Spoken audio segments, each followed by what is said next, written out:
Hello everyone, welcome to Edufy. आज हम लोग हाइट एंड डिस्टेंस के इस क्वेश्चन को हल करने वाले हैं। इस क्वेश्चन में दिया हुआ है कि एक नाव से जो एक पुल की ओर जा रही है, पुल का उन्नयन कोण 30 डिग्री देखा गया। ठीक है, तो यहाँ पर एक नाव जो है एक पुल की ओर जा रही है, तो नाव जो है नदी में चली, तो नदी के लिए मैं एक सिंपली एक क्षैतिज रेखा से इसको दर्शा रहा हूँ। ये नदी हो गई, इसमें नाव चल रही है, तो नाव अभी बिंदु यहाँ पर है ए पर, ये ए मैंने बिंदु मान लिया। और जो पुल होगा जस्ट इसके ऊपर, मतलब नदी की सतह से जस्ट परपेंडिकुलर 90 डिग्री पर स्थित होगा, तो ये एक पुल हो गया। ठीक है, यहाँ पर पुल है, तो पुल का जो उन्नयन कोण देखा गया है, अभी देखा गया है 30 डिग्री। तो मैं ए को इस बिंदु से मिलाऊंगा, इसको मैं बी मान लेता हूँ। इसको जब मिलाऊंगा तो ये 30 डिग्री का कोण बना था इससे। ठीक है, तो ये 30 डिग्री हो गया। अब आगे कह रहा है कि नाव के उसी चाल से चलने पर, ठीक है, नाव के उसी चाल से चलने पर 4 मिनट पश्चात नाव से पुल का उन्नयन कोण 60 डिग्री हो जाता है। अब ये जो नाव यहाँ पर बिंदु ए पर थी, ये उसी चाल से चल रही है, तो 4 मिनट पश्चात पुल की ओर ही जाएगी। ठीक है, तो कोण कितना हो जाता है? 60 डिग्री हो जाता है। तो यहाँ पर कोण 60 डिग्री हो गया है। ये बिंदु मैं सी ले लेता हूँ और इसको इससे मिलाऊंगा। ठीक है, तो अब 60 डिग्री का कोण हो गया है, ये 60 डिग्री हो गया। इसमें ए से सी तक चलने में जो लगा समय है वो 4 मिनट है। ठीक है, और मैं इस बिंदु को डी मान लेता हूँ। अब आगे पूछा गया है, ज्ञात कीजिए कि नाव को पुल तक पहुंचने में कितना समय लगेगा। तो यहाँ पर बोला गया है कि पुल तक, ये जो पुल है बी पर स्थित है। ठीक है, लेकिन लंबवत अगर देखा जाए तो बिंदु डी तक पहुंचना है, क्योंकि नदी में चलना है। ठीक है, तो बिंदु डी तक पहुंचने में कितना समय लगेगा वो हमें ज्ञात करना है। यहाँ पर मैं पुल की ऊंचाई मान लेता हूँ एच है, मतलब नदी से पुल की ऊंचाई में मान लेता हूँ ये एच है। ठीक है, और जो ए से सी तक चला गया है नाव के द्वारा, जो 4 मिनट में दूरी चली गई, वो मान लेता हूँ एक्स है, ये एक्स मैंने मान ली। और ये मैंने सी से डी तक की दूरी को वाई मान लिया। ठीक है, तो ये सी से डी तक की दूरी वाई में लगा समय ही हमें ज्ञात करना है। तो यहाँ पर जो गिवन है उसको मैं पहले लिख लेता हूँ। यहाँ पर जो दिया था कि बिंदु ए से सी तक जाने में लगा समय वो 4 मिनट है, मतलब एक्स दूरी तय करने में लगा समय 4 मिनट है। तो मैं लिखूंगा एक्स दूरी तय करने में लगा समय कितना है? 4 मिनट। ये 4 मिनट दिया हुआ है। ठीक है, 4 मिनट है, ये दिया हुआ था। ठीक है, अब आगे अगर क्वेश्चन की बात करें तो क्वेश्चन में मुझे पहले यहाँ पर एक्स का मान या फिर वाई का मान, ठीक है, दोनों के मान एक दूसरे के रूप में आएंगे।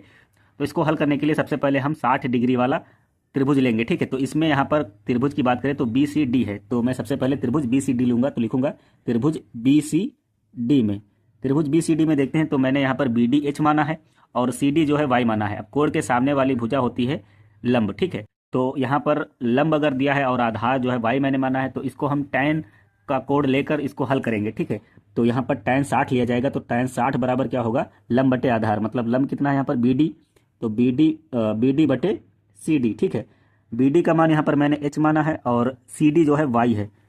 और यहाँ पर tan 60 का मान जो होता है वो √3 होता है, तो ये √3 लिख दिया गया और ये h अपान वाई के बराबर होगा। ठीक है, तो यहाँ से अगर हम h का मान निकालें तो h बराबर क्या मुझे मिलेगा? यहाँ y को पक्षांतर करेंगे तो ये √3 के गुणे में हो जाएगा, तो √3 और y। ठीक है, तो h का मान मुझे √3y मिला।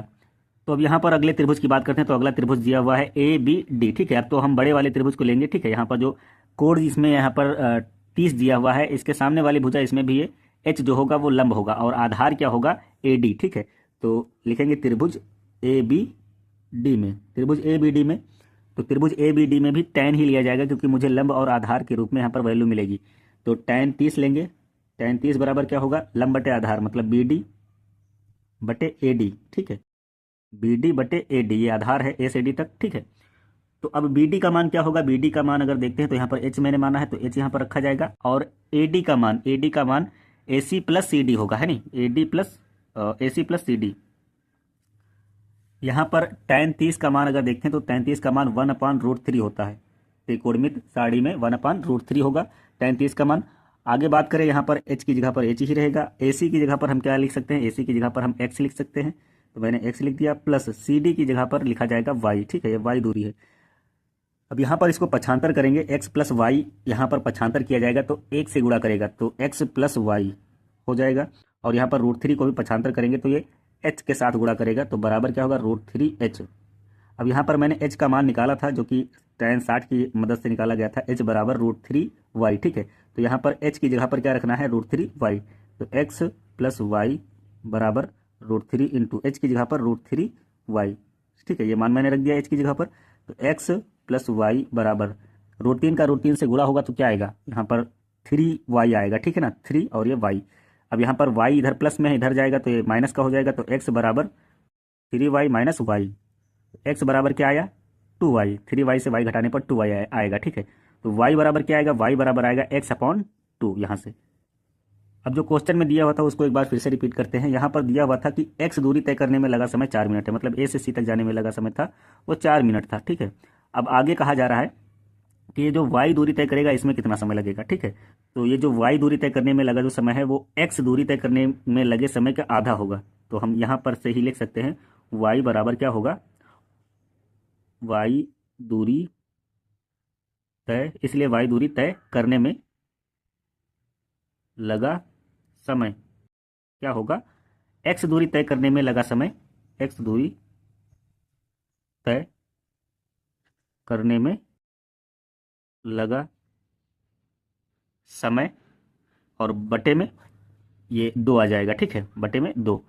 तो अब यहाँ पर x दूरी तय करने में लगा समय कितना था, यहाँ पर 4 मिनट दिया हुआ था, ठीक है, यहाँ पर 4 मिनट दिया हुआ था। तो यहाँ पर हम x दूरी तय करने में लगा समय की जगह पर 4 मिनट रखेंगे, तो बराबर बराबर का चिन्ह लगाएंगे, ठीक है, बराबर 4/2।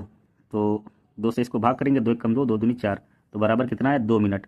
2 मिनट लगेगा सी से डी तक जाने में, मतलब वाई दूरी तय करने में लगा समय कितना होगा, 2 मिनट। अगर क्वेश्चन में पूछा जाए कि कुल दूरी कितनी होगी, तो 4 मिनट यहाँ पर चला गया है, ठीक है, और 2 मिनट यहाँ पर, तो कुल लगा जो समय होगा अगर निकालना होगा तो किसी क्वेश्चन में, तो निकाल सकते हैं कुल लगा समय, मतलब बिंदु ए से डी तक पहुँचने में लगा कुल समय हो जाएगा 4+2, 6 सेकंड हो जाएगा, ठीक है। तो ये क्वेश्चन ऐसे हल किया जाएगा। तो आई होप आप लोगों को ये वीडियो पसंद आया होगा। अगर वीडियो पसंद आया है तो वीडियो को लाइक करें और चैनल को सब्सक्राइब करें। Thank you.